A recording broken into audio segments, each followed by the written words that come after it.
All right, I'm live. Um, I'm gonna try to not be such a spaz in this live stream and talk more slowly. I was part of this I've learned is part of my Myers-Briggs type, which I think is an ENFP, but I don't know. I'm second guessing that because of some things. But Dolly, what up, girl?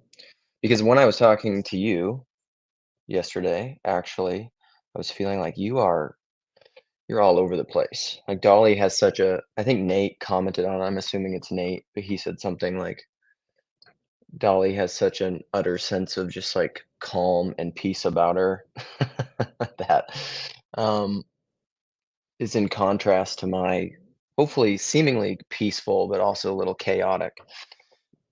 um so Andrew says here, love this topic. The NPC thing is phenomenal. Again, this is like my titles are always a little bit like I was saying to Dolly yesterday, trying to explain um, mosaic vision, but and it's like when I was talking about the chair, is that in Peugeot's video, which I should find somewhere, where he talks about everything, all vision um, is a step of faith. Anytime you see anything, that's really the way that I conceive of it, is anytime you see anything, you're seeing a unity, at least in your focal attention, you're seeing a unity of multiplicities or of particulars or of parts. I don't like the idea of parts though, because that's like more of a machine thing.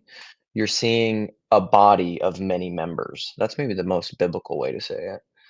Um, which is the body question is it's connected to all these things. And so anytime you see anything, you're seeing the body of the many members. So to see a chair is to see the cup, you have the handle, you have this part of it, I mean the cup is not that complicated. The inside, the outside.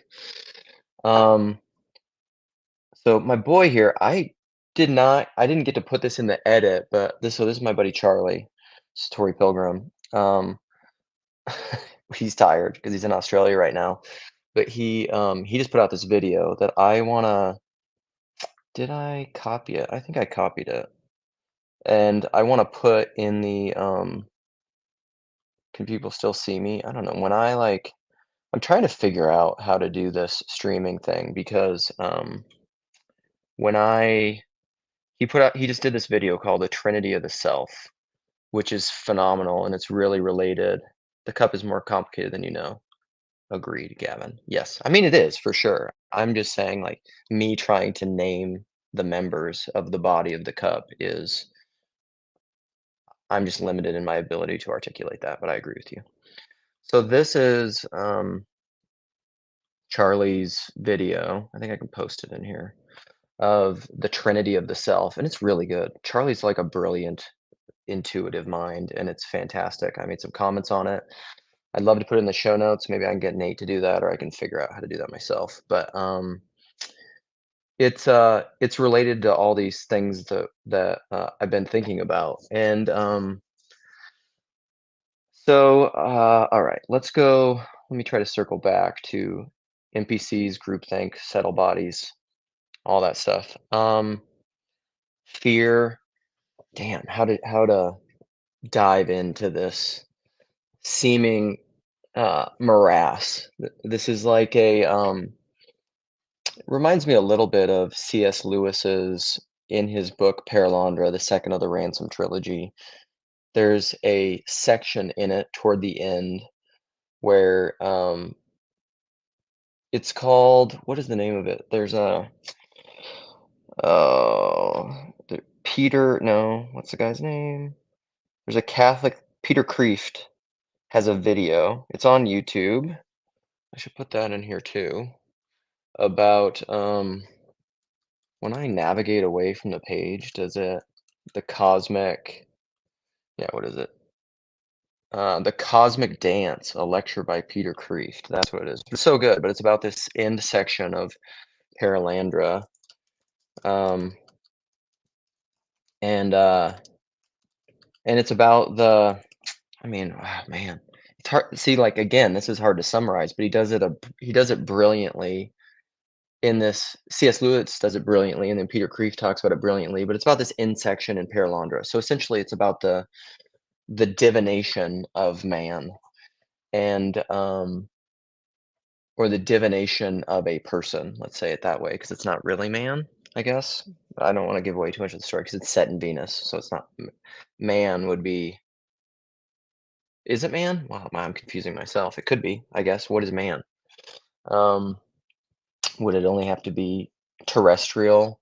Um, you know, is it only persons from the silent planet? Um, anyhow, I don't know. I'd have to think about how that fits in the Ransom trilogy, but it's about the divination of them, and there's this. Essentially, it's like this. It almost reminds me of like a psychedelic trip. And it's this idea of this cosmic dance, and it almost looks like this interwoven tapestry of things, but there are angels there, and so like if you think about the biblical descriptions of angels, and is it the seraphim and the cherubim, many eyes, soaring upon their wings, pinions, singing the triumphant hymn? We talk about this in the divine liturgy of Orthodoxy, shouting, proclaiming, and saying. And it's essentially holy, holy, holy, Lord of Sabaoth, the Lord of glory, the Lord of Sabbath, and it's like an angel. The description of angel, it's like spinning wheels. Where is that in? Um, this is where I need Jason and my hardcore biblicists to bring me all these biblical references. But like seeing an angel, which reminds me also of Rupert Sheldrake and his book The Physics of Angels, and which goes through all this angelology throughout history and people that wrote on angels. If you are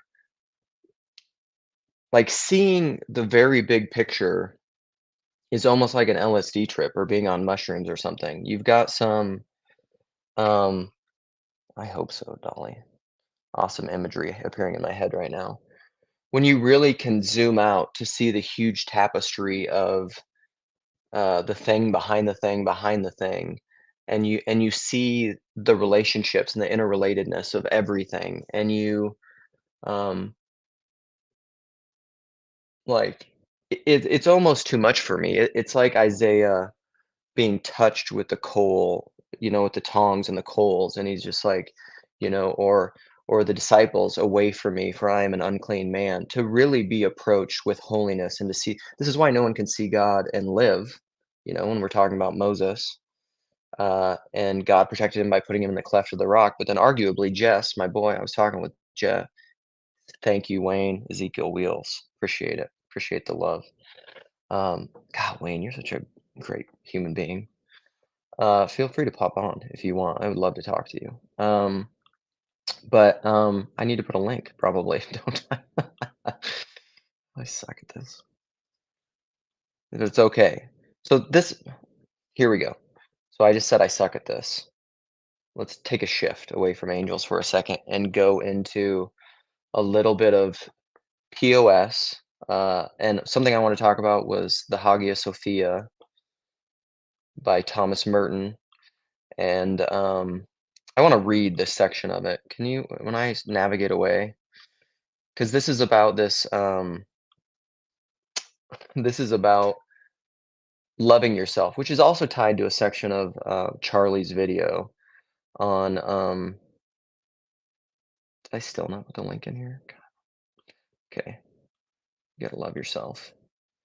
Um, so Charlie was saying, he was basically saying the Trinity is like it's what Dolly and I were talking about in the stream yesterday of judgment, the difference of judgment, discernment, and then humility, and that had a little bit to do with like the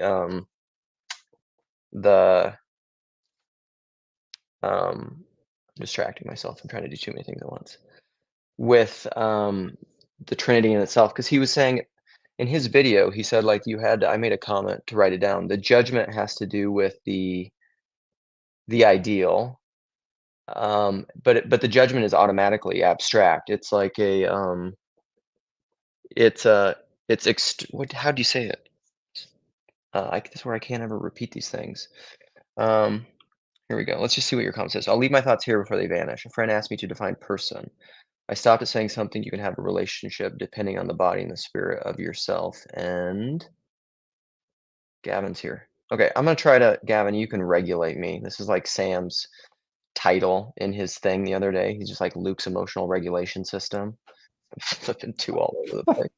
I think Grimgris called that an attention sphincter. Yeah. Well, part of that is like I am a little bit so right-brained that like it's hard to which is kind of chaos in a sense, that it's almost hard to like bring it down into specificity, or I'm seeing so many different things at once that like it's like a swirl of chaos. Charlie, get in here and tell me what you were saying about discernment. And you're Yeah. clearly in the dark on the other side of the world. Yep. All right. Pause that. So it was basically like I was trying to create Vivekisms about the Trinity. It's like things that essentially you can just as far removed from culture as possible and as close to a concept that you can kind of translate. The Trinity essentially is there's the immutable, perfect, out of time concept. It's like mathematics. And then the Son is the instantiation, sort of the thing in and of its moment. Like if you think about it in the way of the cup is the individual, the Son is the individual cup that you have. And then there's the Holy Spirit, which was harder to define, as I say in the video, but it is the thing that calls out. And so that is like, to me, it's like the spirit of, if you see someone dance, you can tell them apart through how they move. It's in their spirit. It's in the spirit of the movement that individuality calls out. Or if you to go back to the cup, it's you're using your hands as a cup, or you're using a lid of I don't know, peanut butter jar as a cup or something like that. Does that make sense?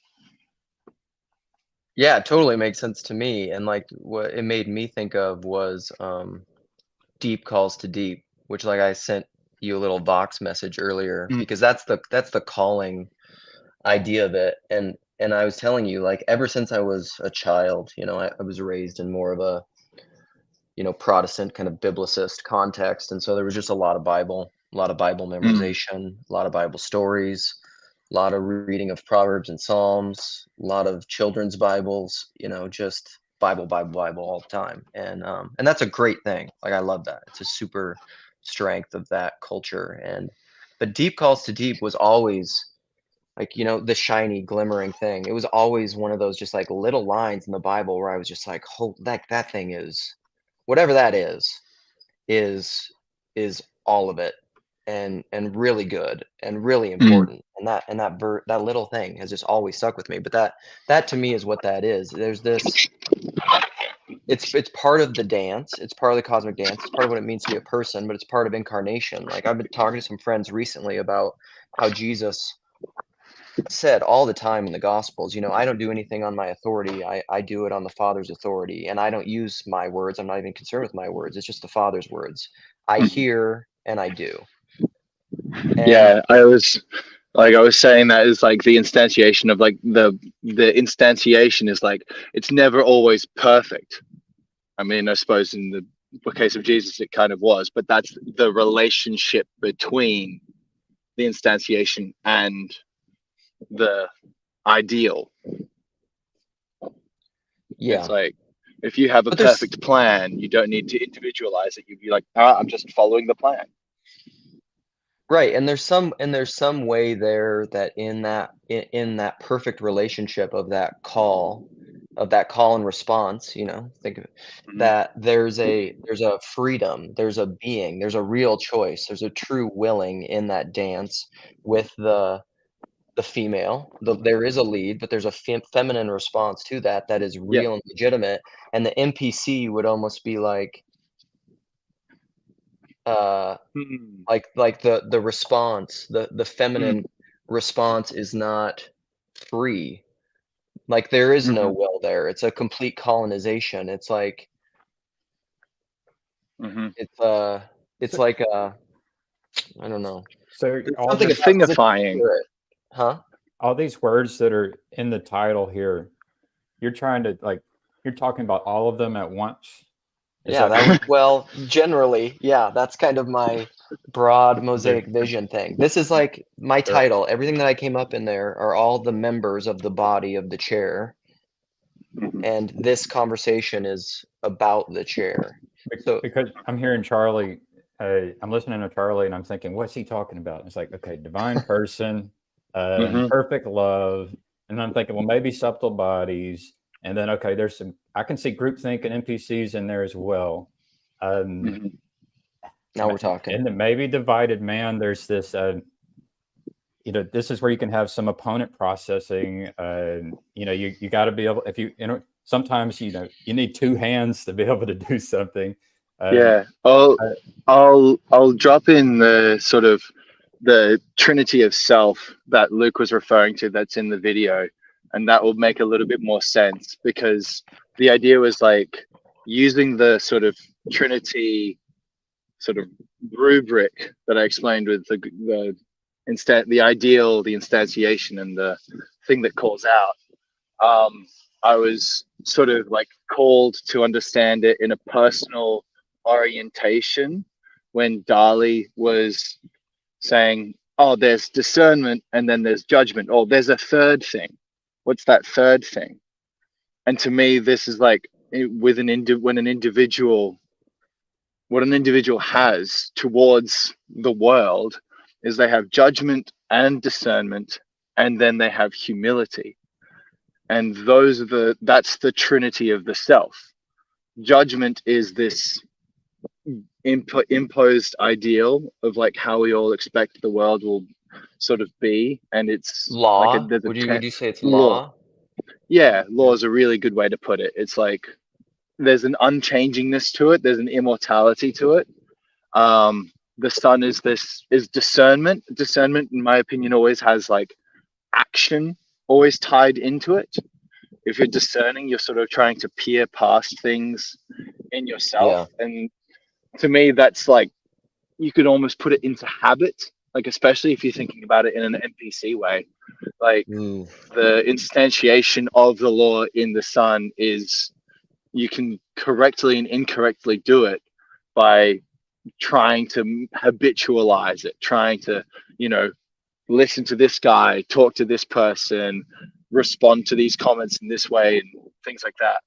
And that's why the sort of the glue that holds the two together or looses them apart from each other is humility and humility or pride.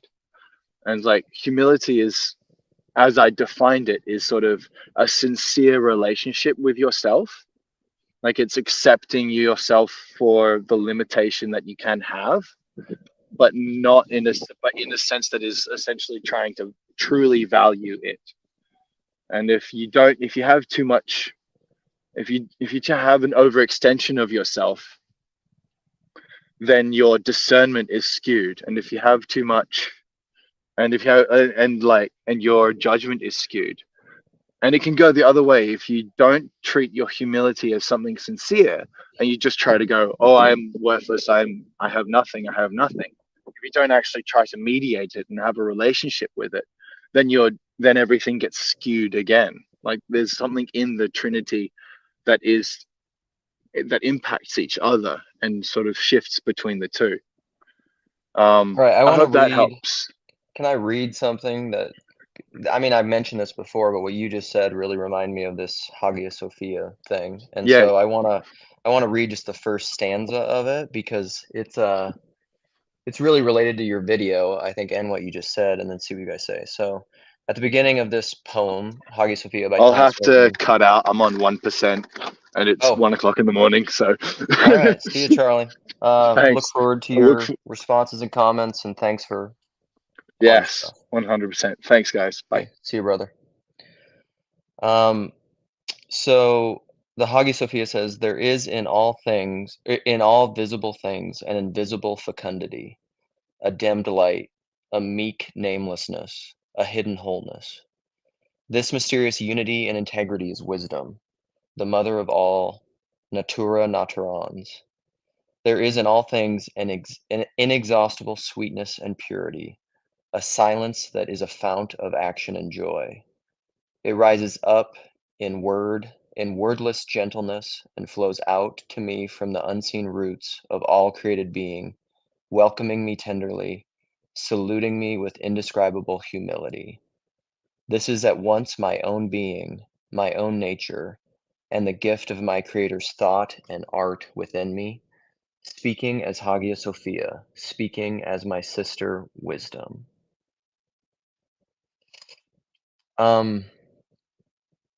It's the idea of there's a lot in there. It's talking about humility. It's talking about hidden wholeness. Because that's a big thing. It's making peace with. Charlie said something in his video. Making peace with. This is a big thing for me, very existentially. Making peace with what is not complete and right in me, like a little bit of my own becoming, I guess. Something that arose in me is the importance of counsel, because um, we have blind spots, right? Especially if we have like the right amount of humility. Like we have our own experiences and blind spots, and it's just so helpful to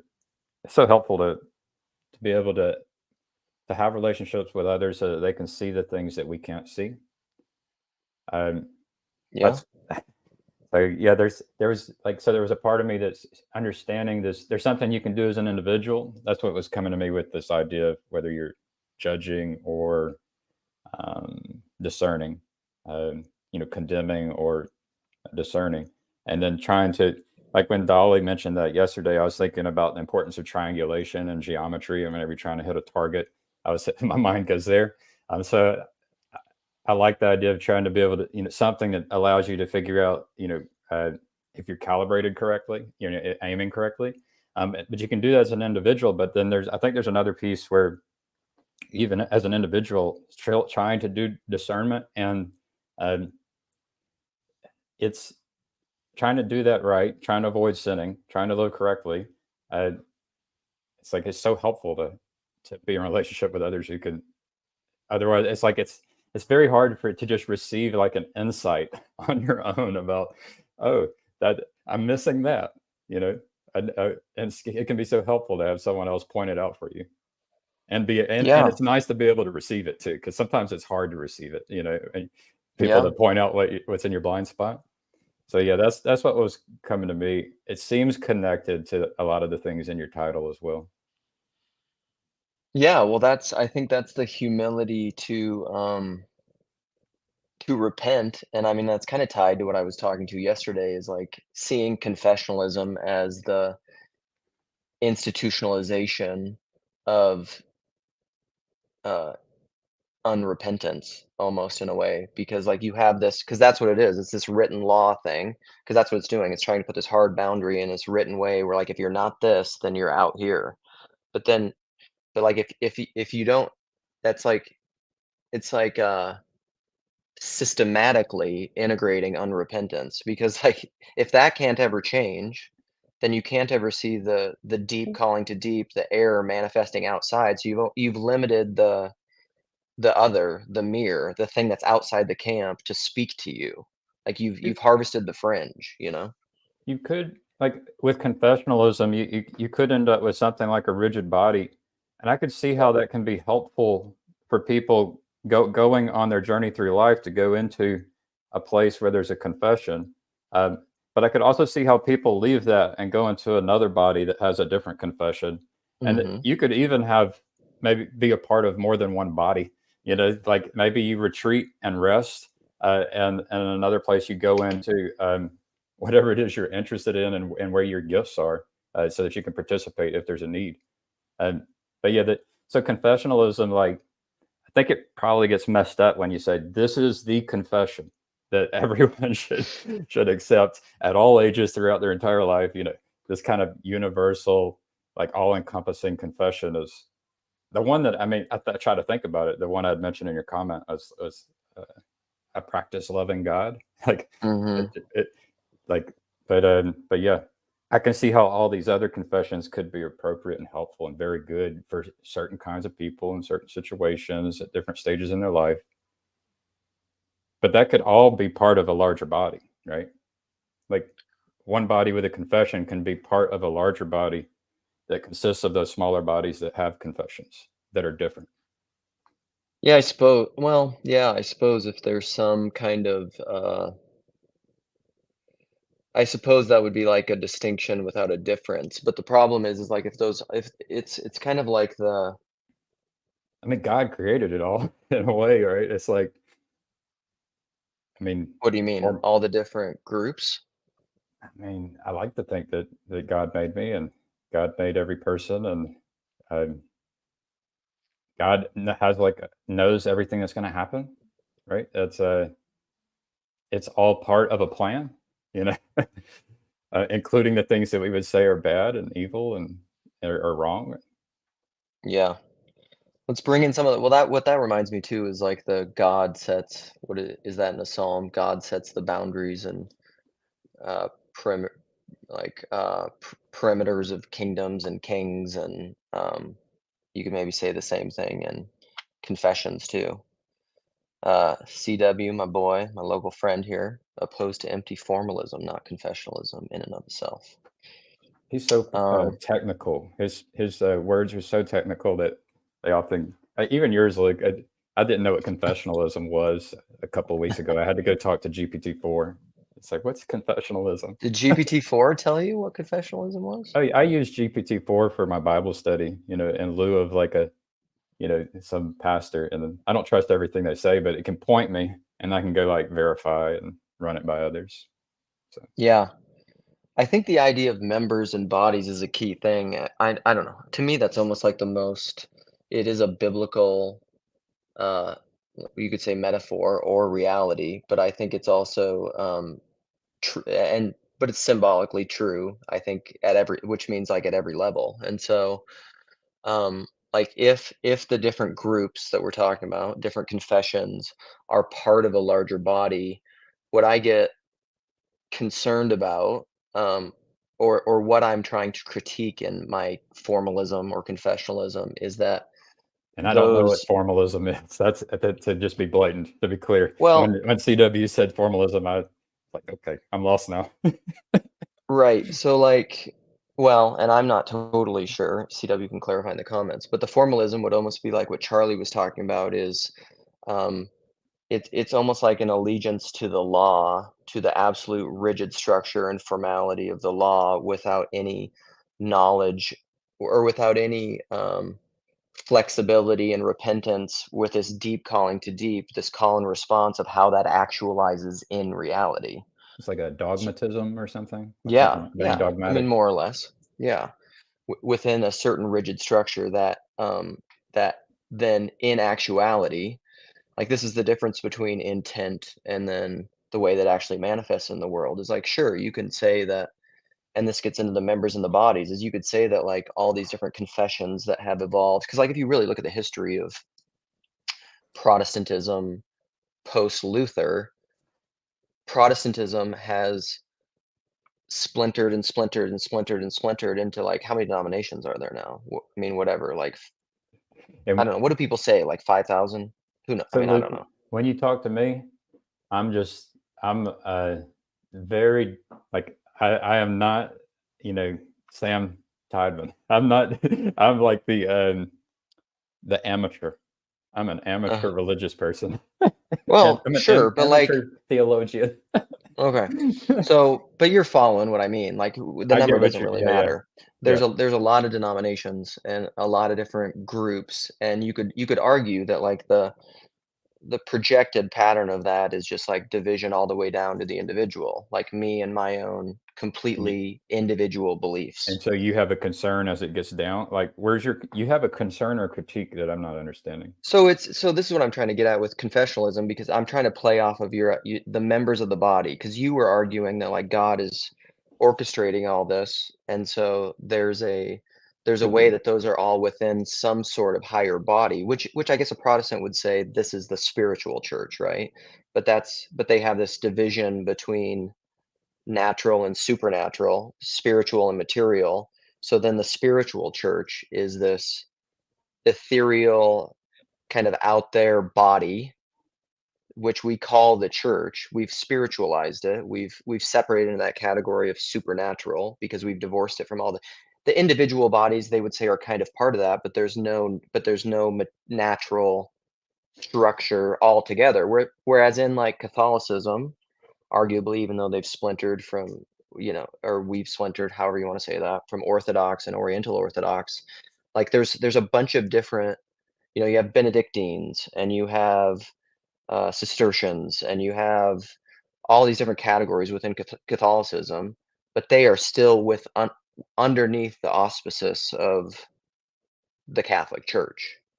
So Right. they have distinctions, they have groups, but they're still under one thing. Protestantism doesn't have that kind of explicit structure except in this supernatural spiritual category, Yeah, they had detected some kind of corruption at some point, right? And we're trying to help with an error correction, Right. right?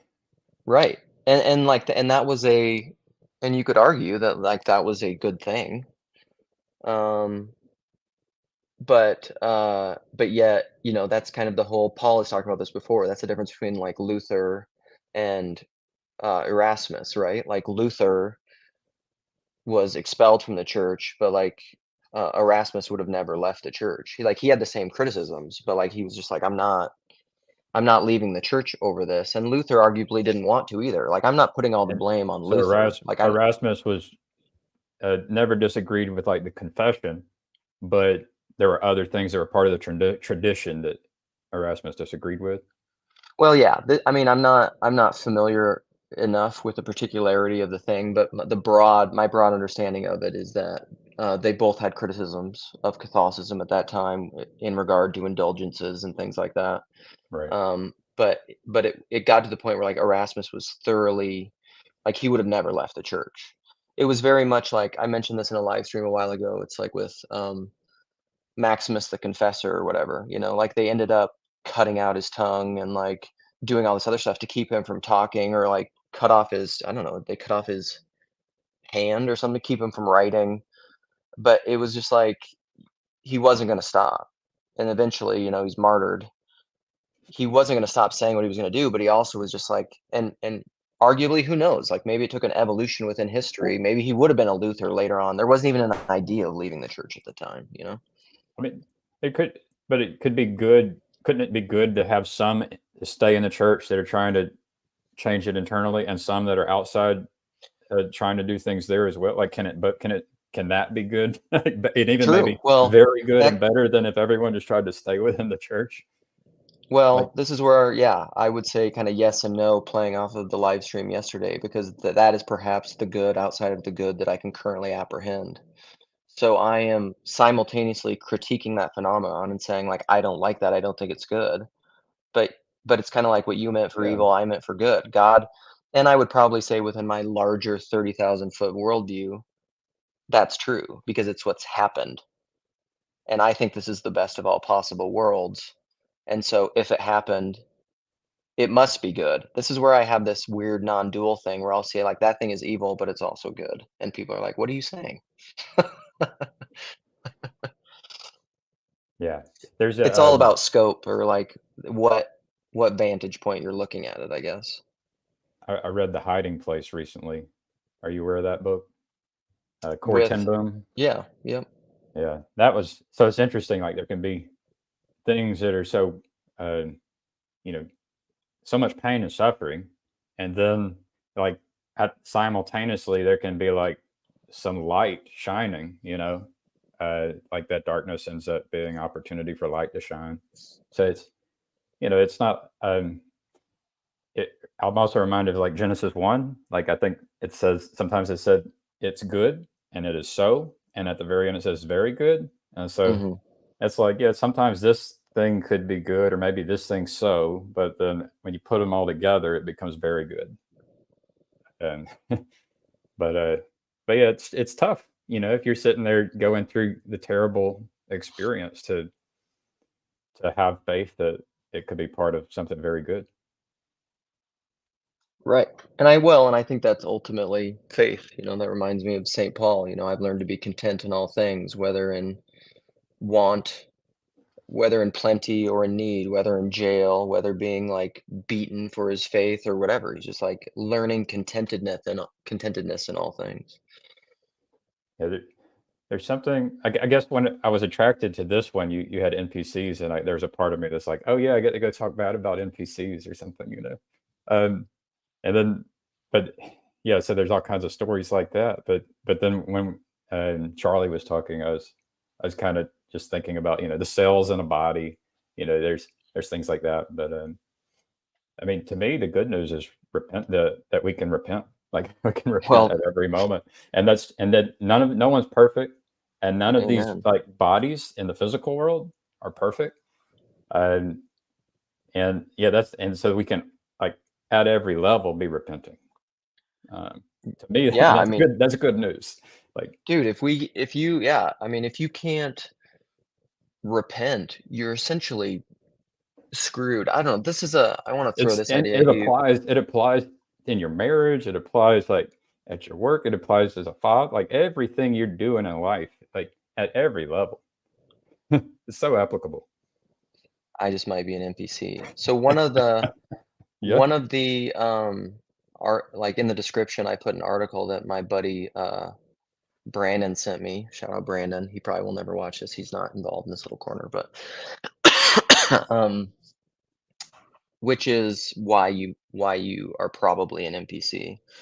And the article just goes through all these different types of NPCs, which are essentially like, I'm on the I'm on I don't know. I should go look at all different types. I can't remember them. Like, one of them that I remembered, which is very true because it reminded me of something that I say often, is like, you can be like, I'm on the right side, or I don't want to be an extremist NPC. So like, I'm a middler NPC, but that's like an NPC. Like, you think the truth is always in the middle. And I've often said, like, demons are smart enough to deceive you on the extremes. They're also smart enough to deceive you in the middle. It's like that verse from Revelation. It's just like, you're lukewarm. I wish you were hot or cold, but you're lukewarm. I'll spew you out my mouth.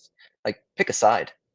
Like, you can be deceived by being a middler too. And so, there's this line from that article though that I wanted to read. So it says like, um, there's this paradox of unanimity. Since everyone is different, the probability of every single person happening to agree on one belief is tiny, unless some irrational force such as laziness or social pressure is making them agree. In other words, the more people agree, the less likely they are thinking for themselves. And like, that's essentially confessionalism to me. Like, I'm like, there's no way we all agree on this. There's no way. Like, if you think you agree on this, you're an NPC and you haven't thought about it. Because you don't really even know what you think. You're just pull parroting what you've been told to think. Because that's one way I've said it before. Like, just because you believe something is what you're supposed to believe doesn't mean you actually believe it. Here's a membership card to this church I've been going to, and the first checkbox I would have to check is say not the first, the third one. I support the church statement of faith. And I've been struggling with that, but it's like a confession. Yeah, so would I. But the thing is, then I was rereading it, and on it, like, I had really thinking and praying, meditating, and then the word says, "I support it." And so I was thinking, like, this statement of faith actually can help people who have done terrible sins, to help them repent. Like, this confession, it's like an operating system that's handed over to this NPC, that all of a sudden they can become, they're like a very valuable person who's repenting and just doing good in the world. And that's, Yeah. so do I support it? That's different than, do I accept this thing myself? Right. So, but yeah. And then I found out, like, my big thing is I have trust issues. That's really my problem. My biggest problem on this checkbox is trust issues. So that's what I'm working through. Hey, Paul. Yeah, amen. Yeah, how you doing, Gavin? I'm doing pretty good today. Good. How are you? I'm doing fine. It's good to see you. That's good to see you. Paul's busy with a puppy, from what I Puppy's understand. right here. You want to say, puppy? Want to say hello? Hello, puppy. That's nice. Puppy went to class last night and did pretty well, so we're happy with that. Puppy's very, very smart. She just has difficulty behaving herself around other dogs. Did the puppy go to class, or did the humans go to class to learn? We go to class together. That's right. We're both learning, aren't we? Because if you send the puppy and then they send the puppy back, then there might be an issue. Look at all my friends. Oh, here's Hezzy. Hezzy. Oh, he's even My at the heart park. goes out to Hezzy. I'm at jujitsu, but I'm outside. Hey, How y'all Yosef doing?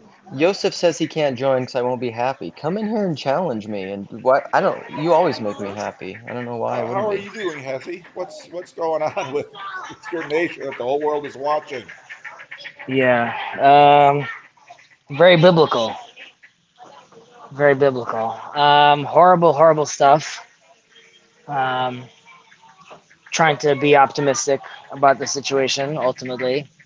The silver lining I'm writing right now is that for the last 9 months, there's been a tremendous amount of division. And unfortunately, in biblical fashion, we required a tremendous wake-up call or travesty to unite the country. But we are extremely united again. And to give like 2 points that I try to, look for optimistic signs are the secular restaurants in the progressive Tel Aviv are making all their kitchens kosher so they could send out kosher food to all the soldiers.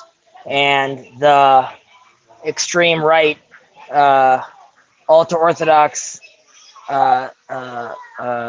civilians that really spend their time learning and not joining the army are inviting people that are displaced right now into their homes, shopping, getting together tremendous amounts of packages for the soldiers. So hopefully after this horrible situation, we will stand stronger and potentially more connected to our democratic process and more connected to our religious roots and be a stronger nation. We hope for the best. But that's me being optimistic. Why don't the ultra-Orthodox serve in the army? That seems strange. In America, the ultra-Orthodox Christians love to go in the army. They originally, a group of around 400 of them were exempt by then Ben Gurion, thinking that this is a small group. However, that group has procreated as required biblically. And there are many of them, and they find and see the study of the Torah as the utmost value. Whether or not that is disputed within the sages is a separate conversation. That is what they wholeheartedly believe, and they feel that in the army there are too many issues, religious issues that create conflict. Having said that, when I was in the army, in the Air Force, I oversaw it's called Blue Dawn, bringing in these ultra-Orthodox soldiers into the army and having them working as engineers, and was telling the army basically that there's a tremendous amount of brain power that's not being tapped into, and if we could create certain scenarios that make it more comfortable for them, then we could have all this extra brain power. And in many ways, the government really stepped up. It requires now that from the religious folk to recognize And again, even within the religious frame, there's more than enough reason to, or more than enough ways to show that the establishment and protection of the country and its civilians is also a commandment of the Holy Torah that they want to be studying. So there's one thing studying it, which is a value, and there's another thing which is embodying it. And one would think that a war would be the perfect scenario to embody those values. Hacksaw Ridge. Has anybody else seen Hacksaw Ridge? Yeah. Do that. Hezzy, how do you live near or far away from the areas of concern? Israel's very small. It's all very close. Fairly far away from the horrible massacre. There's a tension, which is at what point does this situation change, and hopefully it won't, where one has to start be concerned about Israeli Arabs that live locally in the neighborhoods, and or are we just looking at Gaza Arabs right now? And I hope that never happens, of course. But I did on the way to synagogue on the Sabbath. So I was walking with my son, and missiles were, shot, and my son heard the alarm, which is pretty crazy. But I try to, keep my cool. But ultimately, we went to a corner, and he's wrapped in my prayer shawl. But also, that was also very surreal. He was asking me if we both believe in the same Hashem, why are we fighting? And that opens up a whole can of worms. Which, again, I remain optimistic. I feel like this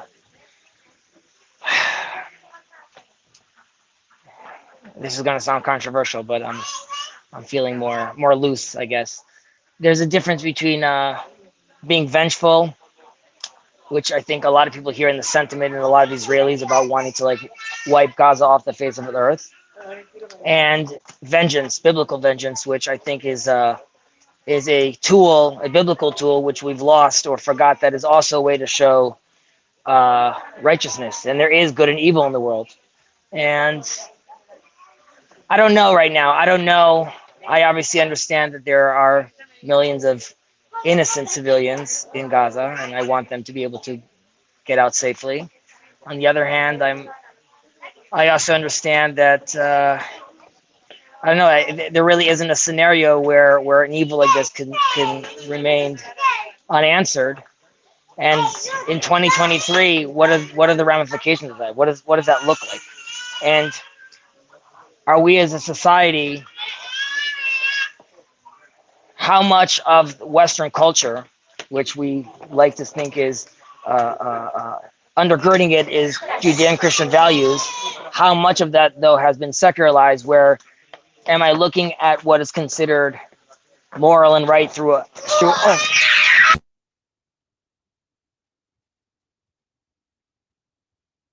Whoa. Oh, wow. I came on here. Hi, Pastor Paul. Could just be a child I hope that emergency. everything's fine. Have to get Yeah, up for well, the puppy. everything. Sometimes that happens when Oh, a child man. hurts himself. Hi, Dolly. I love his response, though. Hello, Pastor Paul.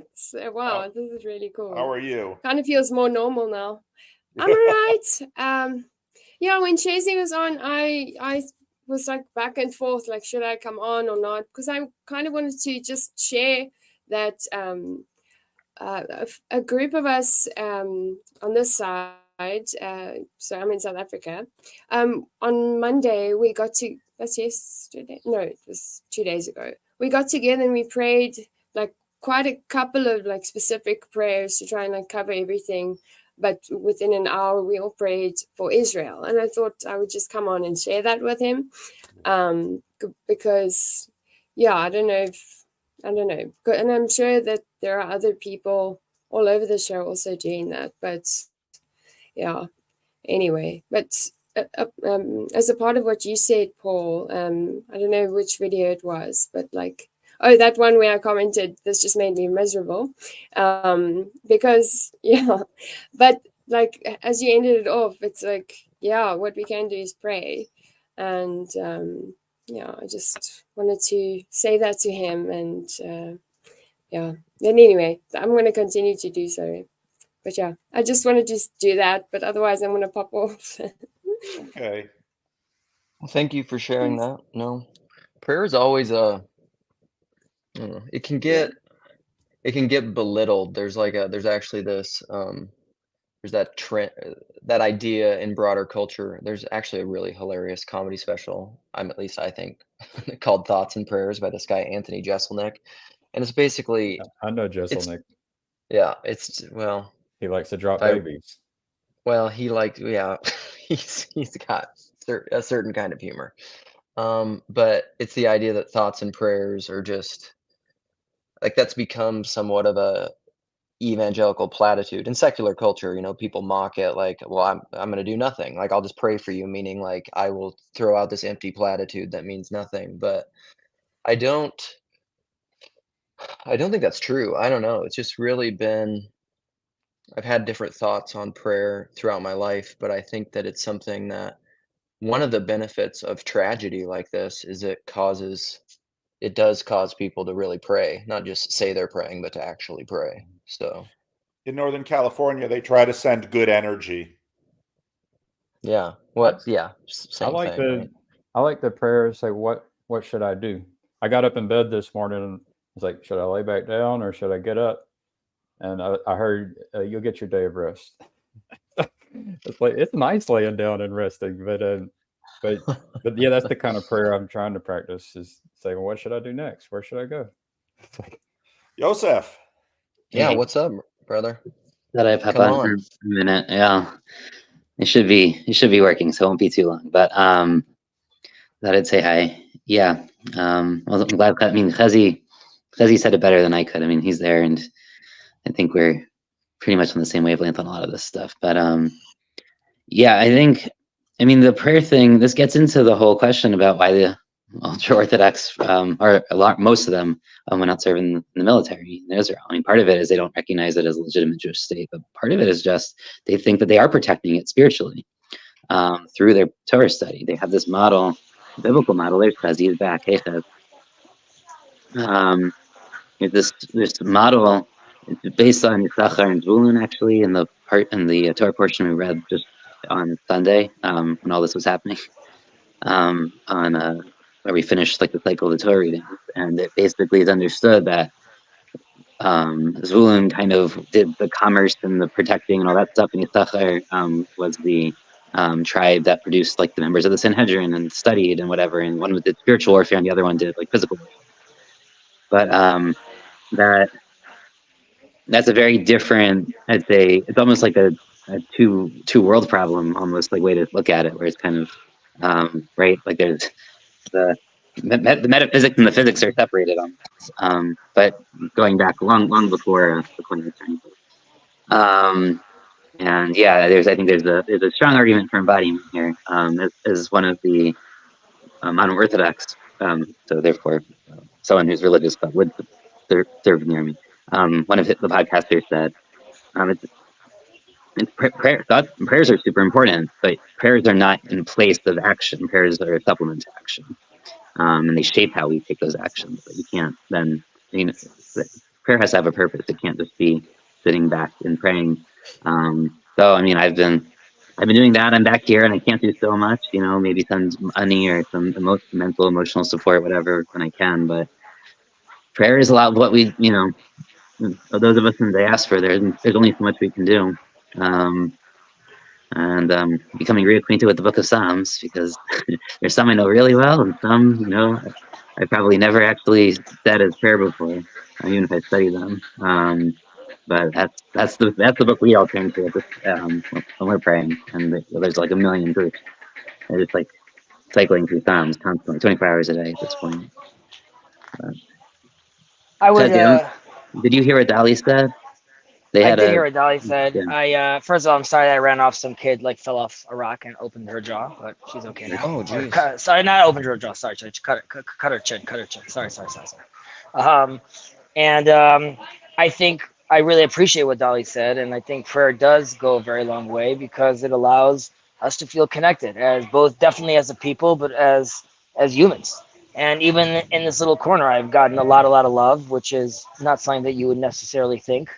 and there's a lot of prayer going and support going around the world, and that allows you to feel seen, and I think that does, you have a lot of psychological warfare because of social media today and misinformation. You could also, obviously, like these tools and this AI we always talk about, it's up to us if whether we want to use the blessings in these technologies or the curses in these technologies. But having a prayer make its way around, and having Dali see me for a second, and even though I just ran off and I didn't even hear the conversation, we're talking about it right now. So I am a believer of that kind of prayer.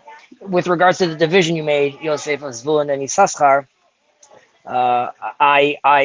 I'm more interested in the division of the Messiah, son of Joseph, and the Messiah, son of David, and specifically how it's talked about in Zechariah about the great eulogy that will be in Jerusalem, and how there was always a division in Israel between the tribes and Judah, and there was some that were more secular and some that were more religious. And again, I think it requires an understanding from within of where we hold our religion and where we hold our modern operating system that we find ourselves in. And this goes back to also Paul's winsome wars of where we find ourselves today. Yeah, a part of me feels like, again, like I said, like this biblical, there needs to be a biblical response, and that's what you hear people talking about. But on the other hand, I don't know, I feel like this is in some way a unique opportunity for Israel to really, really shine in some way, but I don't know, I can't see what that answer is. I don't know how they're supposed to respond, and it's just very heartbreaking right now, to be honest. And Yosef, I know you and I have been talking about this a little behind the scenes, but yeah, I don't know. I still haven't found my response, aside from the fact that I feel that Israel has to come out resolved from this, and I hope the whole world could become resolved to this. Hopefully, this is enough to. You want to say that this is enough to shake up the world and tell us that, like, really enough is enough. But on the other hand, like, there's been this Russia war going on, and we were all excited for about a week and a half, and then it becomes like the backdrop on the noise, and that's still going on. There's Russians and Ukrainians fighting in the forest, and how long can that hold our attention? I'm curious about so Ben Shapiro says, if you're anti-Zionist, you're anti-Semitic, and I immediately thought of Jacob, of course, who is clearly not anti-Semitic, but he's anti-Zionist. What's the relationship between the ultra-Orthodox and Zionism? I mean, they're living in the country, but that's hard for me to understand. Yosef, take this one. I'll join in a second. Okay, that's right. I mean, he probably has a better on the ground view, but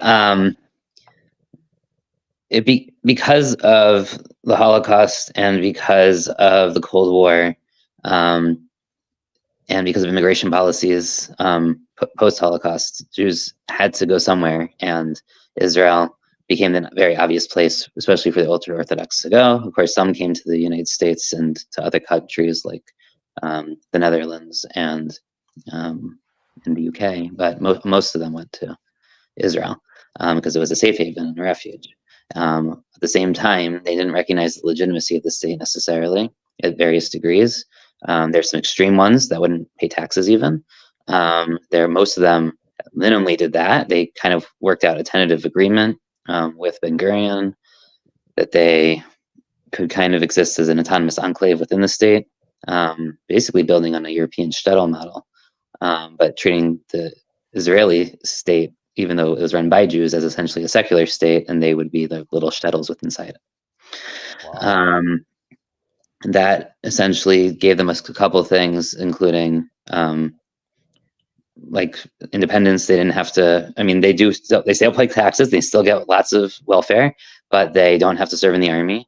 That's been a huge fight, especially as their population grew, because at what point do you say they have to serve in the army? Because if they're 10, 15, 20% of your population, you really need those bodies. I mean, he was focusing on brains, but bodies. I mean, most of the support the Haredim are giving right now, those that have kind of had this shift given the current war, is physical. It's providing logistical support. It's providing homes. It's providing cooking food and getting kitchens kosher and driving soldiers to bases and whatever it is, donating, toiletries. But basically, except for extreme situations, they've essentially been semi-autonomous, and they've essentially been given control over their own neighborhoods. And in some ways, the chief rabbinate and the rabbinate in general's role is to kind of broker that relationship.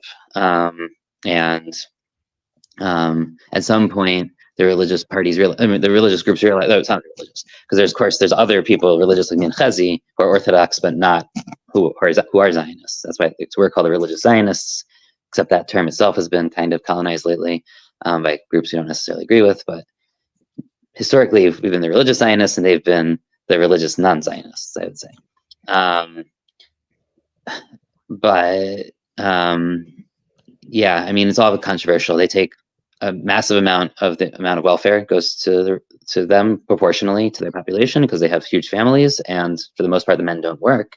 They learn all day, or they learn half the day. So their wives often support those families. It's a very kind of flipped. In the religious world of like the U.S., it's hard to understand perhaps because it's not a Protestant work ethic in the same sense. The men's job is seen as idealized as learning all day.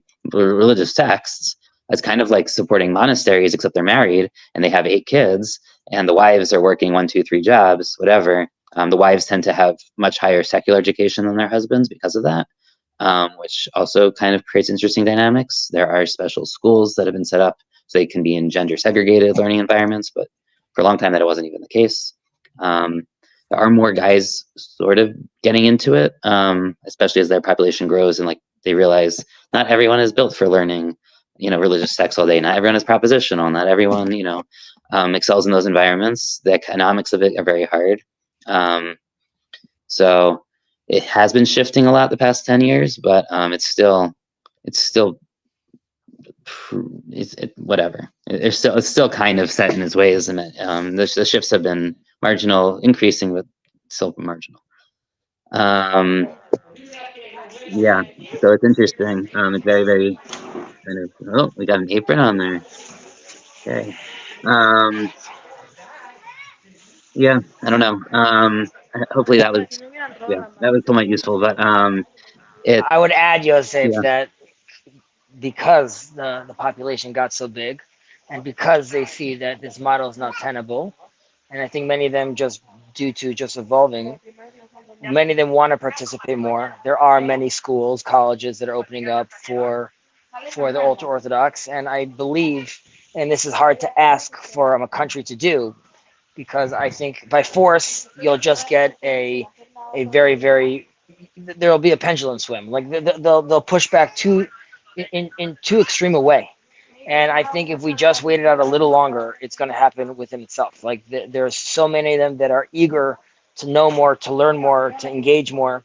And I think it requires still another generation of leaders to sort of to make way. And I think that it requires just a little more time. Unfortunately, it's a very hard ask on the population. And I think on, like Yosef said, the religious Zion front, I think we dropped the ball and we allowed Israel as a Jewish state to be defined really by this ultra-Orthodox group. And that is a very specific model. And I think that also creates attention. We should take a step back there to explain. So this beginning of the shift happened in the 80s, really, when the ultra-Orthodox decided to get involved in Israeli politics. Paralleling somewhat the evangelicals in the U.S. at the same time, and that was rather controversial because before that they had been autonomous and they kind of were doing their own thing. But once they were big enough where they realized, oh wait, we have a lot of voters and we could have political power and be involved in parliament. And this happened separately, earlier in the Ashkenazi side, later in the Sephardi side, and there's a great movie that just came out about the founding of the major religious kind of ultra-Orthodox Sephardi party, political party. But there was a lot of kind of racism between the two sides, honestly, which is why they created separate parties, and a huge other issues that happened. It was 70s and 80s, and power movements of various sorts kind of also trickled through Israel, of course. But and there have been racism before that warranted some of those kind of reactions to some degree, though pendulum swings are what they are, as we know. But so if that generation is kind of established that it's normal for the ultra-Orthodox to engage at a political level in some way and use their political hammer and bodies to vote, the next generation now started to warm up to more engagement. But yeah, I think Chazi's right. Probably this war might accelerate it, but really it needs another generation before we have kind of, I'd say, integration of a meaningful sort and numbers that matter. But so that's the missing piece here, I think.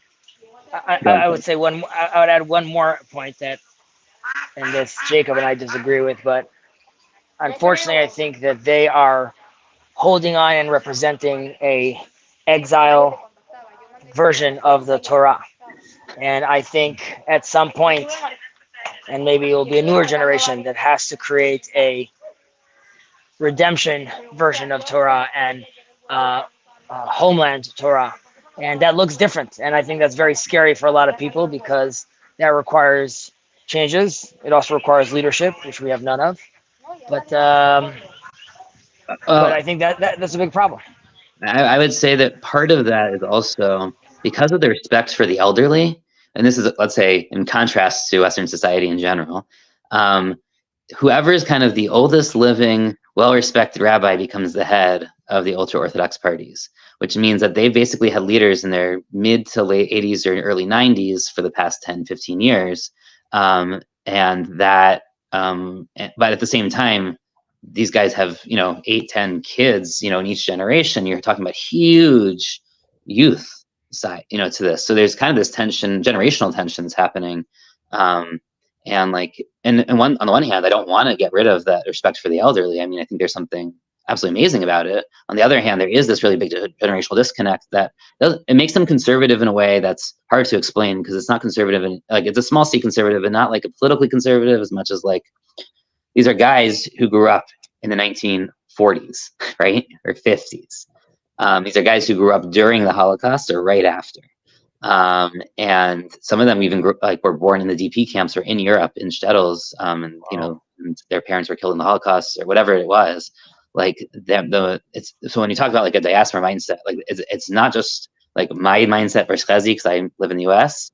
We're talking about a very old style European mindset, which in some ways is kind of our last connection to pre-war Judaism and all of its beauty and kind of culture and infrastructure and all that stuff and they're trying to perpetuate that to some degree. At the other hand, because they're trying to preserve it as like the last vestiges of that. At the same time, it means that they've been very slow, and Chazi is always kind of bothered by this. They're very slow at talking about new technologies and their impacts.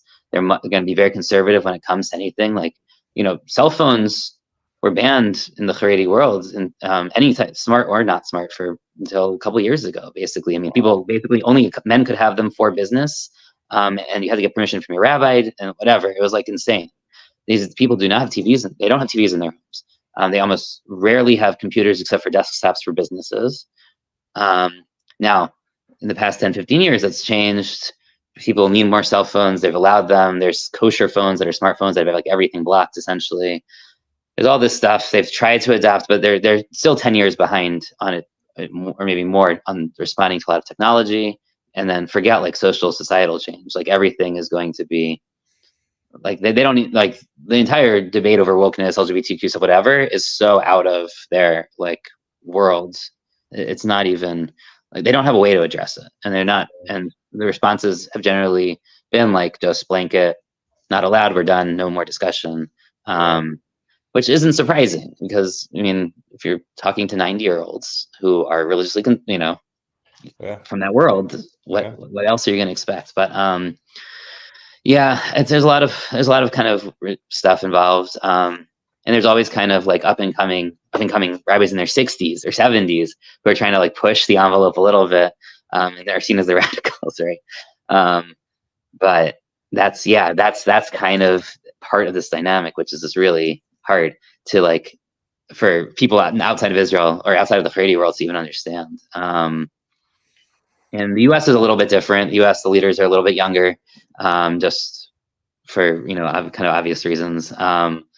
Yeah. Anyway. Wow. But, imagine if 15% of America were Amish and they decided to get politically active. Basically, yeah. Whoa. It's hard. Yeah. Yeah, it's hard. It's just as hard to imagine. It's and there's a reason why in general Haredim in America have tried to stay very autonomous in their communities, and that's also we're a generation behind here in some ways, because we're now seeing politically active Haredi communities in places like Lakewood and Muncie who are actually trying to use their population numbers to like decide county or school district policies, which are hugely controversial. And part of that comes from like historical grievances with not getting along with their neighbors, or people just not understanding their needs or who they are. There's a lot of issues around providing busing. Did the leadership ever like step down? Like do they ever step down? Usually not until they're incapacitated. So think about like there's no retirement age, right? Like they do once they're mentally incapacitated, they tend to step down. They're not like trying to stay in there longer. Like people usually, sometimes there's politics, which the people in their inner circle try to keep them basically propped up because they don't want to lose that, because it's so much based around individuals and not parties in many ways.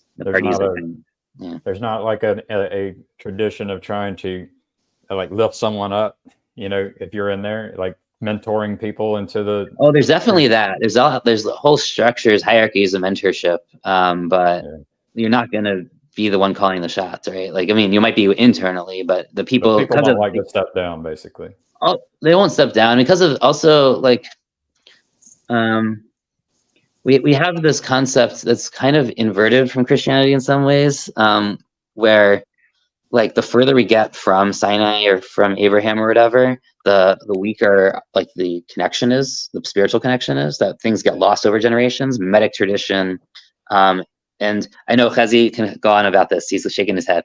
But there is this really strong concept of this, which means that the people, of course, who represent and lived in Europe before the war, or during the war, whatever, and have that connection to that lost world are going to have the most authority. And then it will be the people who are their immediate students after them. And then it will be the immediate students of those guys, because we're really, this is such a tradition-focused culture, and has this idea that things kind of get lost over generations. In a rapidly changing world. Yeah. Okay, Chazi clearly has something to say, but then I want to let Michael say something too. Yeah. No, Michael, take it away. Go ahead. Well, it's finally glad I was able to jump into one of these, because all this stuff is, very interesting. I've kind of been observing, going back to like the confessional conversation. It's just been really interesting because I follow so many diverse Christian, accounts on Twitter and stuff, or X or whatever. But to see like how people are having to kind of, they had a pre-formed belief about like whatever the relationship is between the Christian church and the Jewish people, or and sometimes making distinctions about Israel as a nation versus Jewish believers, and it's definitely I'll put it this way. So the person that was making the most sense of the situation was Sam Harris, by basically, saying, if you're, the group that's using human shields is bad. And, he doesn't have like, of course, the whole Sam Harris problem is he doesn't have a moral basis for saying why that's bad, because he doesn't believe in God or any, morality, but clearly he sees, that situation. And so it's just been interesting. It's interesting seeing how the how events in the world and things, it necessarily causes people to reconsider the confessional frames that they look through. Well, and to tie this into what we were talking about earlier, I mean, and the last live stream, discernment and judgment, and what what Sartori Pilgrim was saying earlier, Charlie. Just judgment is necessarily, I think, it's this external thing where we're making a pronouncement, good and bad. Discernment is necessarily like involving self-action. And so like you can say, like to that point, people using human shields bad. Okay, that's a judgment. Discernment is how do I react to that? What do I do in relation to that? Which is fundamentally a personal thing. Because you could have the reaction to that, we go to war. Or you could have the reaction to that I personally will go to war, like Hacksaw Ridge, and I'm not taking any life. I'm protecting life. And this, I mean, that's where I would say is like I'm a Christian nonviolent pacifist, like I'm not gonna, and I'm open to being wrong about that in the final analysis when God measures out, as Chad has said, the wheat from the chaff and picks the weeds, and I'll be judged by God at that point. But like to want to take your judgment and unilaterally absolutize it to say everyone must do the same thing as what I say in my judgment is what, I don't know, nations do, which is also why I'm an anarchist. Well, Yeah, that's. I always feel like, and the way I see it is like there's difficult discussions because of the plurality of things, but like from my position, I'd be like, I am, I'm not necessarily a pacifist, but I would want myself or other people who are not pacifists to be willing to defend your right to be a pacifist, because of, Sure. and that's what I mean, even saying, because like when you look at the Christian landscape, you can see like, I guess this is the problem with a confession, is that once you lock into a confession, you say, this is the right way. Whereas I can say, well, this group's come to interpret non-violence as the correct action in the world, whereas another group comes to the conclusion that defending your homeland is a correct action. And so, well, clearly those are, somewhat mutually exclusive. So we need to be able to accommodate both of them. And so the way that it should work is that those that are willing to fight ought to protect those who do not want to fight, But this gets into the whole issue with what we were just talking about with the ultra-Orthodox and Israel fighting. And like at what point is your population, if you have 90% of your population, let's say your male population learning religious texts all day, only 10% willing to fight, you don't necessarily have enough to protect 90, right? So like there's a balance there. That may just statistically, I mean, I know Luke is not going to like things at scale, but like at some scale, it's not going to be sustainable. Well, that was something that was in one of those Jonathan Peugeot history videos, talking about when Constantinople fell, that there was more men becoming monks and women becoming nuns than there was soldiers and wives and mothers. Mm-hmm. And so they reached a tipping point where it was imbalanced in that way. So, whatever that balance is. Two things. My ideal hero of my view of war and Christian nonviolence is Desmond Doss. That dude was like the most heroic person arguably on Hacksaw Ridge. He was the one going headlong into violence to protect and save people and risking his own life, but he just wasn't killing anyone. That's Christian nonviolence. So it's not about stepping back in cowardice and not being willing to die. And I would say also, like in the whole thing, perfect love casts out fear, and fear. I think a lot of war is about, ironically, fear and fear of death. As a Christian, we're called to embrace death.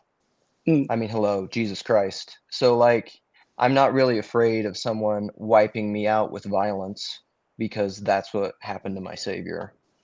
So That's interesting. I was just listening to something about the rules, the Jewish rules for war. That was Maimonides' kind of expansion on Maimonides on the verse in Deuteronomy when you were dismissing people from serving, right? So in Deuteronomy it has this whole thing like if you just married someone in the last year, if you just built a house, if you just planted a vineyard, and then the last one is if the person is afraid, they're not allowed to fight. And the way Maimonides kind of learns that out, it seems, is you can't have your mind on anything else when you go to war. Essentially, you have to be only thinking about defending the people, and you can't have a distraction. Which is why if you just got married or you just built a house or whatever, those would be distractions, and you can't be there. But fear, which is kind of given this like extra long kind of explanation and set apart from that passage a little bit, as like in this pattern of like the 3+1 pattern where you have kind of the three things and then like the one kind of more intense or bigger thing, right? Which is a biblical pattern. So that one is because it says it's contagious. Fear is contagious, but it's also like you cannot be fighting if you're like. It was just interesting. So it kind of goes against the whole like you'd only be brave if you're afraid kind of whole mantra. Whereas here, like for war, Maimonides really doesn't think you can bring fear to it, or you kind of you'll come at it from the wrong place. And this gets into what Chazi was using interesting language earlier. He said biblical violence or biblical vengeance or something. But biblical is very ambiguous there, right? Because there's kind of like this, I would say, very Christian influenced view of the Old Testament biblical kind of God violence judgment. But whereas like I would have in my other kind of Jewishy world, when I think of like biblical vengeance, I think of vengeance is mine, and man is not supposed to take vengeance, and it's kind of other model of justice, which is kind of where vengeance is not. I wouldn't say it's totally off the table, but it's very, very limited and controlled in a way, and directed. Right? It's very, and I think there is.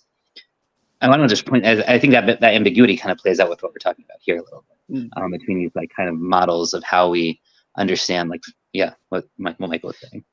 I would just say, with regards to discernment, though, using a bit. I mean, I don't know the exact wording in English, but when Moses goes out and he sees the Egyptian hitting the Hebrew, he looks this way and that. And he sees that there's, in Hebrew, it's Vayara ki and Ish, and he saw that there was no one there.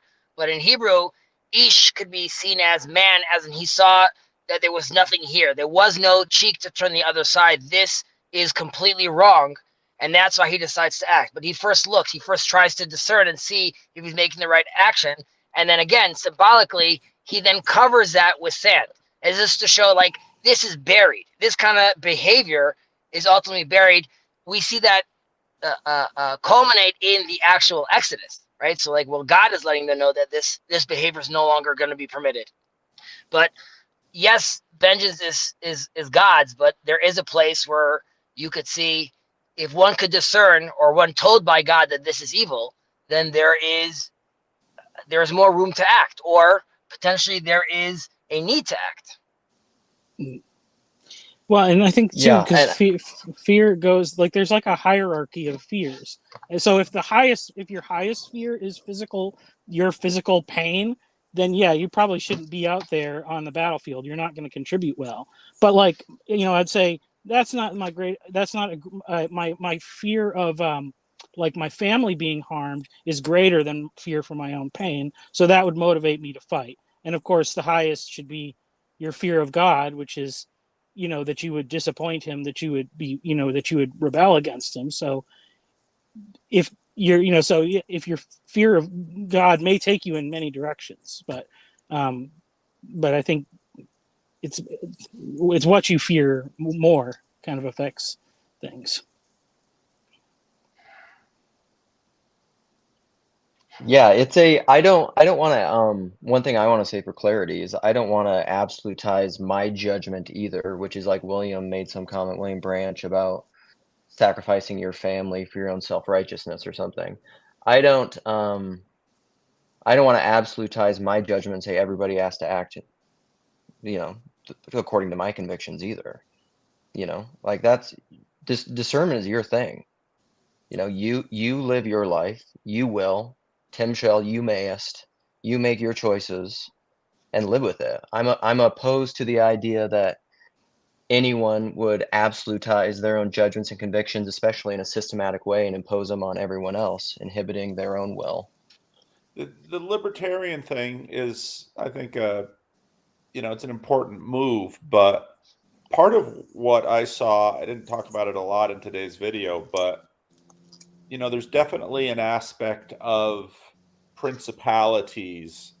And if you're a religious minority who is having political agency but not contributing, I mean, obviously, part of what's, and I know very, very little about this, I've been trying to learn a little bit, but part of what's going on in this situation is, you know, Hamas striking from Gaza is different from the Iranian Republican Guard attacking, because in that sense, you've got a nation state of Israel and you've got a nation state of Iran, and they both sort of have this same thing. But when you have a terrorist group, whether it's Al Qaeda attacking the United States from Afghanistan or Hamas from Gaza, that there's an asymmetry in there. And so, you know, Hacksaw Ridge works as long as there is a line which is defended, which he drags the people over.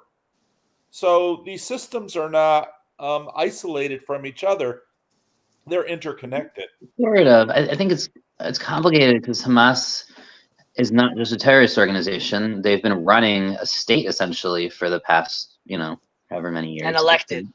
And elected, right? They're an elected political party. I mean, obviously they rigged the elections, but like it's not a. But like they've been providing they've been providing civil infrastructure services, right? They run the power plants and the water treatment. I mean, obviously Israel has to provide a lot of that because they're not super self-sufficient, but like, and Egypt also, right? Egypt also provides a lot, but I would say they're more than something like an Al Qaeda. And maybe they're closer to an ISIS, but I don't think ISIS ever actually provided services.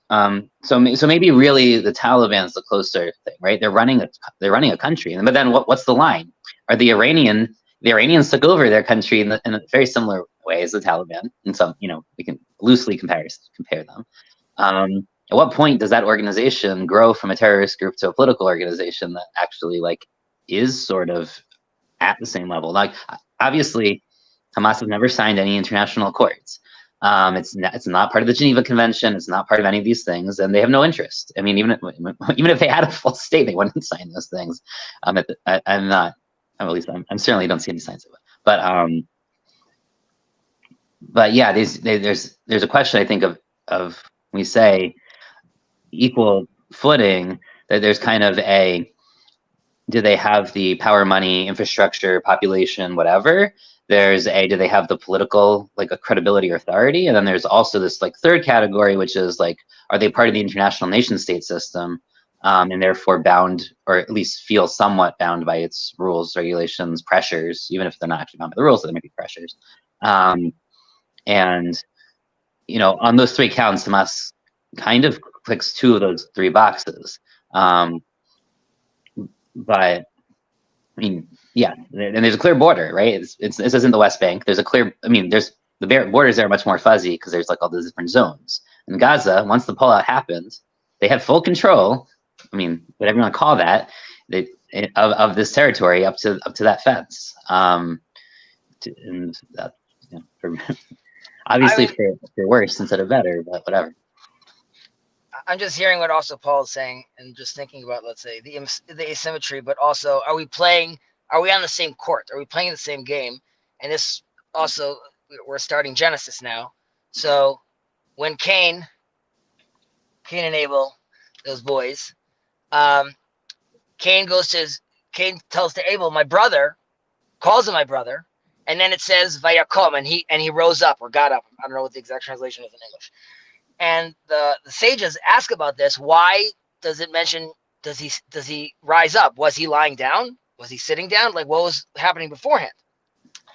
And they say that there was already a wrestle. They were wrestling beforehand, but Abel was much stronger.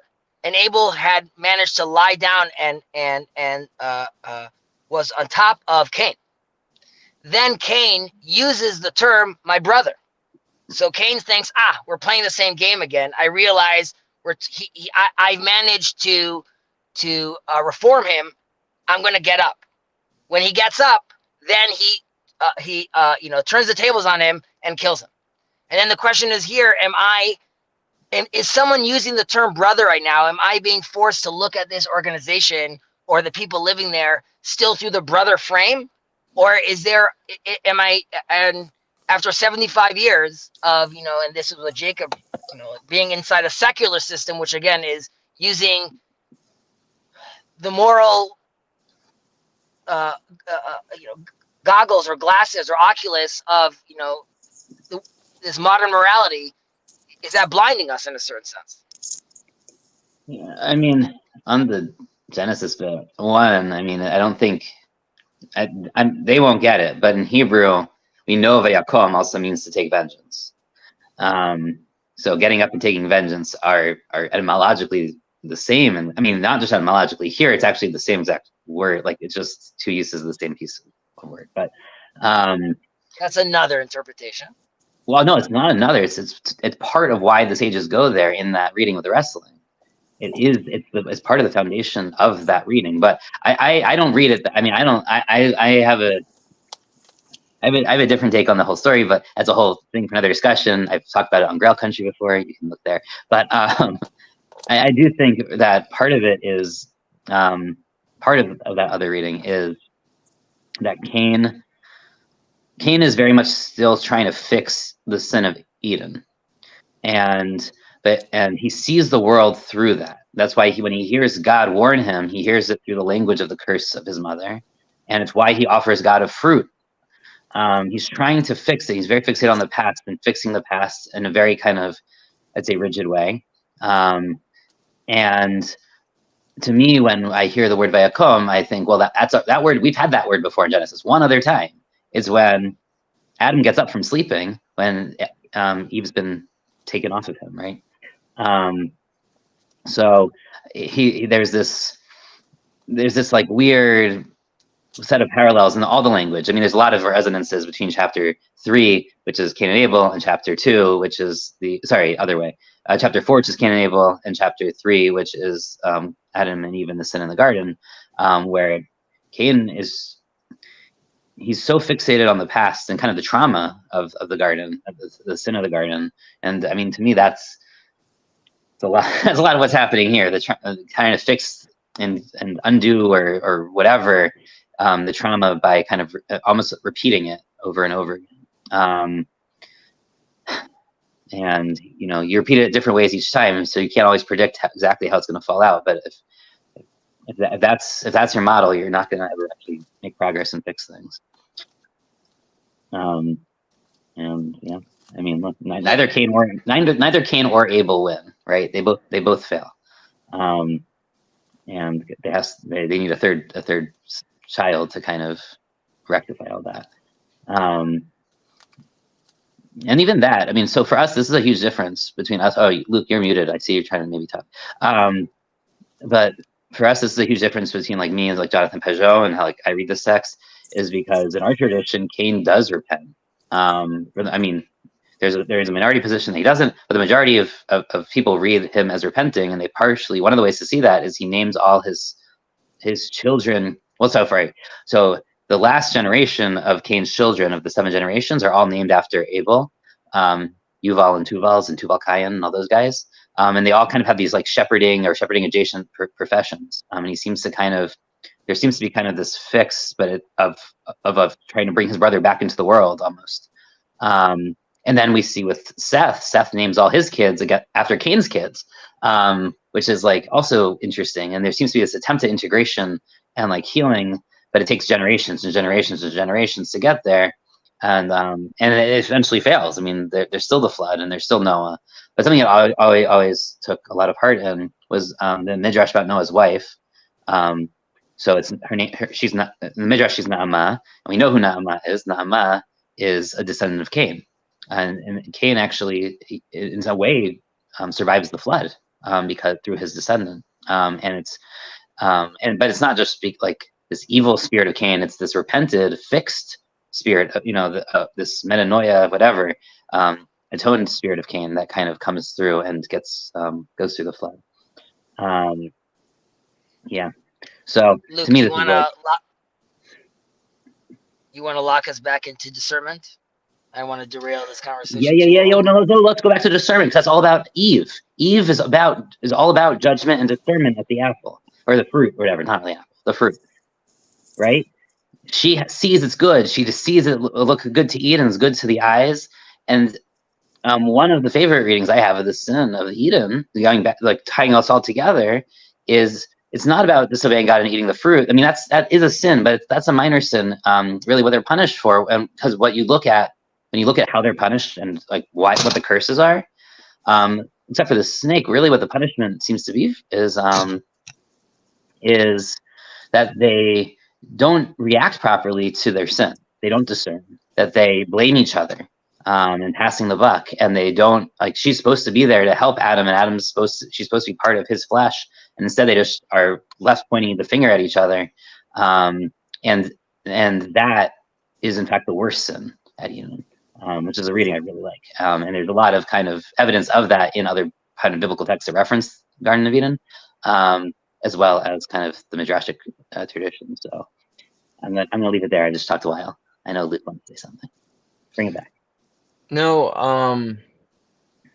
I don't. I mean, the discernment and judgment is definitely something that I've been thinking about a lot.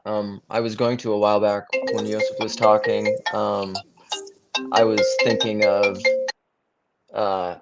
Hebrews 9 when you were talking about Cain, and I think it's Hebrews 9 where it says Christ came for judgment. So like, I don't know, sorry, my Jewish friends, I want to read this section of Hebrews 9 because it was reminding me of Cain being focused back on the sin of the garden and staying in this place of focusing on sin and thinking about sin. So this is about sacrifice and Christ, and Jacob will love it if he watches this. Jacob's a big fan of the book of Hebrews. This is, therefore it was necessary for the copies of the things in the heavens to be cleansed with these things, but the heavenly things themselves with better sacrifices than these. For Christ did not enter a holy place made by hands, a mere copy of the true one, but into heaven itself, now to appear in the presence of God for us. Nor was it that he would offer himself often, as the high priest enters the holy place year by year with a blood that is not his own. Otherwise he would have needed to suffer ever since the foundation of the world. But now, once at the consummation of the ages, he has been revealed to put away sin by the sacrifice of himself. And just as it is destined for people once to die, and after this comes judgment, so Christ also, having been offered once to bear the sins of many, will appear for a second time for salvation, without reference to sin, to those who eagerly await him. And so that, I don't know, it popped into my head. It was a glittering thing, and it made me think of without reference to sin, judgment being without reference to sin, and that made me think of Cain ending up in violence. I mean, if Yosef's interpretation, and if I heard that correctly, about looking back to the sin of the garden, kept him in this place of violence and fear and comparison and gaming, because he's playing a different game than Abel was playing, this competitive zero-sum game. But what does it mean to have judgment without relation to sin? Well, so here's where it gets complicated, because in Leviticus, we are called to discern or judge between, I would like to use the word discern here because how you're using it, between clean and the unclean, pure and impure, the animals, all those, that whole list, right? That's the job of the priest, is to do all this discernment, right? They're the only ones who can declare someone having leprosy, right? And part of that is they have to sit among the lepers to do so. They need to actually, right? So like, to me, that's a very powerful part. And then there's another thing that complicates this, which is, so this is all in Genesis 3, but in 1 Kings 3, something that Jason pointed out to me a while back, that the language around Solomon getting, being blessed. He asks God for wisdom. God says, "What do you want? You've been like my faithful servant," whatever it is. And God says, "You did good, not choosing life or riches," which is life for riches is interesting because life seems to be a reference, but you chose the knowledge of good and evil. Right? That's what it says in the text, right? Which seems very, obviously it's referencing Eden, and it's interesting that life also comes up in that verse, and that God, after the sin, seems to want to push us to, at some level, the role of the priest is to do discernment. What's that mean? And so I don't want to necessarily say, so I wanted to nuance what you said a little bit, Luke, because I don't think our job is to ignore sin. And I think there's so much of the Bible is about thinking about and rectifying, harms we've done, or not causing others harm, right? So much of it is about that, and it includes atonement. And if you don't have atonement, atonement is very much about a way to fix sin. But I think what the Bible does is it realizes that atonement is actually really hard. And the way that Cain was trying to do it was not effective, because it doesn't really cause a change of heart. It was not a new covenant, whatever you want to call it. It was not that, right? It was this weird psychological kind of twisty parasitic processing thing, right? Right. So I think a lot of what the Bible comes is in light of, especially the Hebrew Bible. I'm not going to talk about your Bible, because I think it does kind of go in different directions, and I don't know it well enough to just do it off the cuff. But the Hebrew Bible, a lot of it, thinking about what it means in the wake of eating of the fruit, and what the Bible envisions humanity's role in the wake of eating that fruit, and specifically the Jewish role. What's it mean to be a nation of priests if the role of the priest is discernment? Yes, the actual priests within Israel have even higher levels of rules about that type of stuff. But the priests are the mediators. The priests are the ones who help with atonement in many ways, right? They're the ones who help not just with atonement, but with even with things that aren't sins. Like leprosy isn't a sin. It might be caused by a sin, but it's not in and itself. It's not a sin. But there's a lot of things that are not sins. A lot of the impurity stuff's not sins, right? And sure, you can come on and take over for me if you want. I'll take some masculinity out. I need to go back to work too, though. I want to dovetail on what's something that you were saying, Yosef, just with regard to the discernment and going back to Eden, because when Adam and Eve enjoy their fruit, right? Vatifakachna enehem, and their eyes were opened, and we see the flip side of that with Isaac. And when we're telling the story of Isaac, we know that his eyes are closed, which also stresses the fact that why could he not discern between Esau and Jacob, right? He was gonna give Esau, right? And that's because there's a sense where, if we remember, Isaac was ready to sacrifice himself with Abraham, and also there the text says that God tested Abraham, and there's a question: why is he not testing Isaac? Because Isaac's walking up all a hunky dory about this, and there's a sense where he's accepting this, and he's discerning as in pre-fall, pre-sin, and that's why he can't discern anymore between good and evil. And the problem is that kind of vision doesn't work. I don't think so. So I wrote a whole. You've read my article on this, right? I'm disagreeing with you. Have you read my article on this? I've read it. And the Midrashim about how the tears of either the angels or Abraham fall into Isaac's eyes and cause him to be blind. Right? He's blinded by trauma. He's as blinded by trauma as Cain is. Yeah, PTSD. It's the first version of PTSD. My point still being about the discernment, though, that he can't see the difference. And then going back to what you're saying about the priest. To me, that's Cain, though. To me, Cain can't see the difference. Cain is trying to live pre-Eden still. He can't see the difference between him and Abel. I'm with you. Right, okay. I'm with you. He can't. And I'm saying Isaac, it's a fail on Isaac's part. We're seeing a glimpse of that's why he can't discern between both of his sons. And there needs to be a correction there, because in this plane, on earth, we need to discern. Right, I don't know that we're disagreeing ultimately then. I'm just saying I'm dovetailing you. I meant I disagreed with the fact that it's because the angels cried in his eyes and that's why he became blind. I understand that's supposed to be symbolic. I think even there we agree. I think even there at some level, maybe not at surface level. I think that they're ultimately the thing behind the things. We're on Luke's podcast here. Right. We agree. Right. It's and or. So yeah. so do you Luke, think you must. discernment requires, in order to not be, the knowledge of good and evil is necessary, that the whole He-mayest thing, like that verse, that whole East of Eden verse that's on Tim Shell, like He-mayest, Cain, sin is crouching at your door.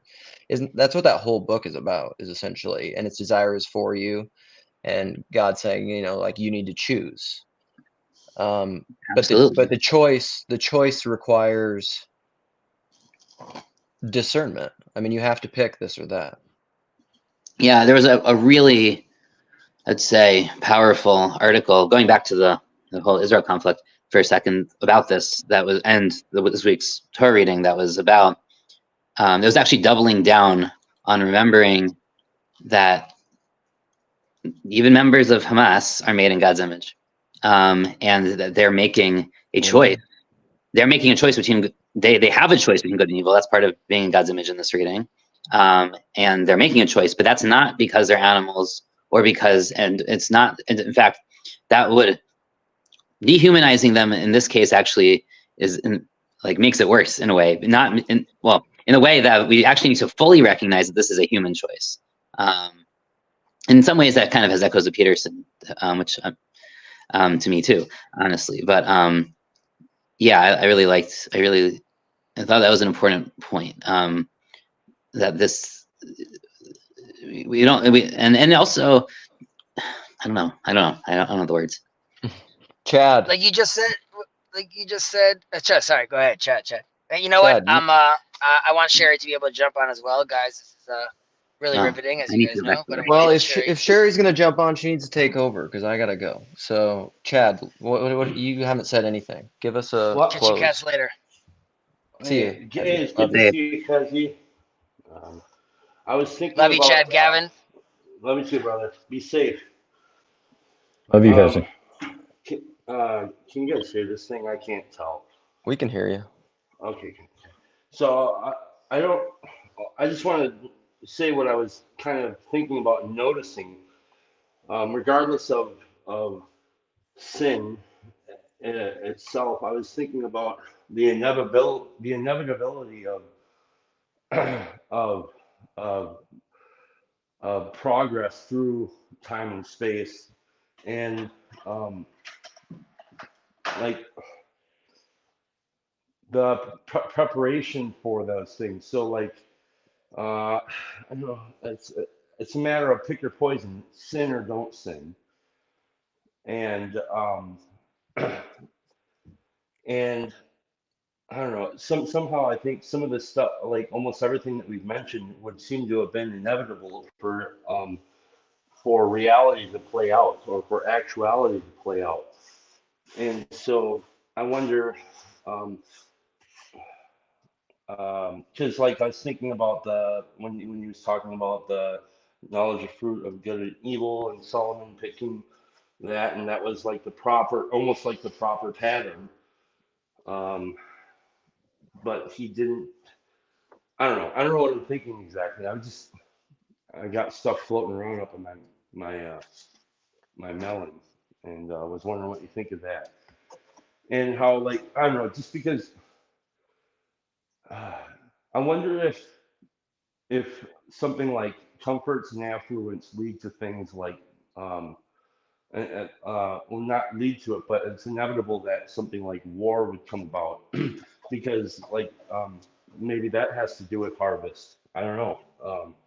And just thinking about kind of the inevitability of that, and how a static piece is not an actual option on this plane. So I don't know. I'm probably really heretical and stupid. No, I think that's great, Chad.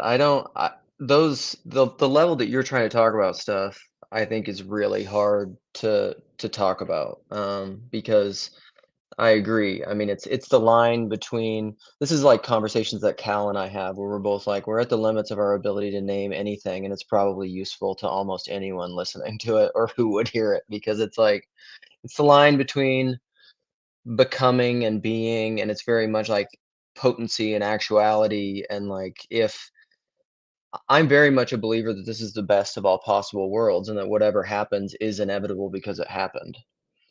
And that's not a weird, it's not some kind of weird determinism, because it's outside of this it's outside of this linear progression of time and causality. It's beyond your scope to even talk about. But at the end of the day, I think what it gets at is like the whole knowledge of good and evil is, it's, I don't know, Gavin and I were talking about that earlier. It's just like, good, if something is evil, well, it's evil, but it all depends upon your frame at which you're looking at it and analyzing it. Because like, you meant it for evil, I meant it for good, and this has a lot of conversations we've had in the Voxer about differences with understanding of evil and bad between Judaism and certain strains of Christianity. Mm-hmm. And it's real hard to talk about. Well, here's maybe a way of thinking about it. And this, I apologize, but I have to say it. So, no matter what fruit you chose to eat, shit was going to happen either way. So, Agreed. Good word. All right, Yosef, you're muted. Oh yeah. Otherwise, there'd be no story. Oh yeah. Yes. This is the right. Kabbalah has 984 worlds created before ours or whatever. But we know what? There's no stories from any of them. The only one that has a story is ours. And the only way a story happens is if it doesn't stay in stasis. It has to play out. It has to be lived out. Yeah. The place to live everything. Gavin, Michael, closing words. Love you guys. Glad to be Good here. ones. Thanks for coming, brother. It was nice to talk to you guys.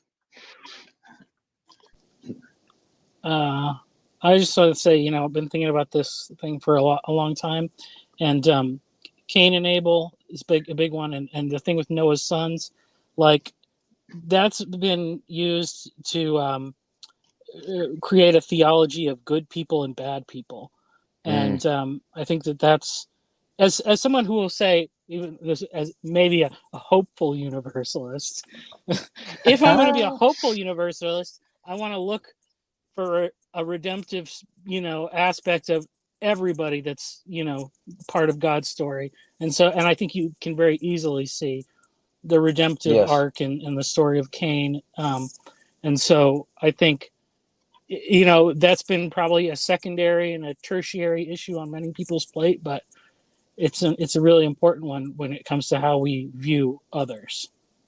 I've extended my stuff to Noah's sons too. Don't worry, we can talk about that sometime. Okay. Nice. Everything that God does is to bring us closer to Him. That includes the curses. Well, and to quote Jason one more time, if forgiveness really is salvation and is the most godlike thing, there had to be things needing to be forgiven. If forgiveness is salvation, that's where I'm kind of am now. Is I think the unforgivable sin is unforgiveness. Well, there is no mercy without sin.